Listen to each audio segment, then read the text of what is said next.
Bonjour, je vois actuellement pas mal de lives concernant l'indépendance des pays africains, surtout les pays de l'Afrique de l'Ouest.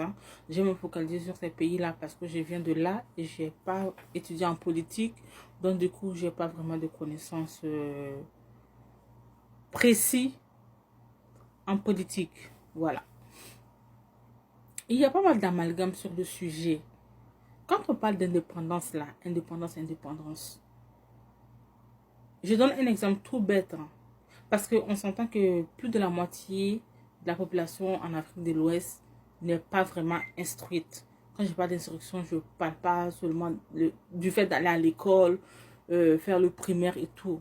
Je parle vraiment d'une éducation approfondie, permettant de prendre des décisions sur le plan politique, économique, social et tout. Ce n'est pas le cas en Afrique de l'Ouest. Voilà. Tu viens chez moi, tu décides que bon, tout ce qui est chez moi t'appartient désormais. On vit comme ça.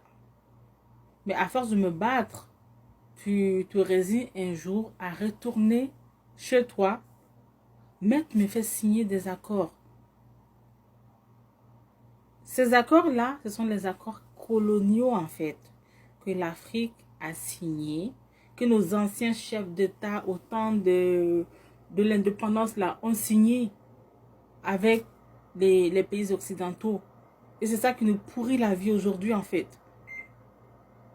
Tu me fais signer des accords disant que bon, je m'en vais chez moi, tu t'en vas chez toi, mais ce qu'il y a dans mon appartement t'appartient, ce qu'il y a dans ma maison t'appartient. C'est-à-dire que je n'ai pas le droit de changer mes meubles, de bouger mes meubles, de cuisiner, d'inviter des personnes chez moi sans ton accord.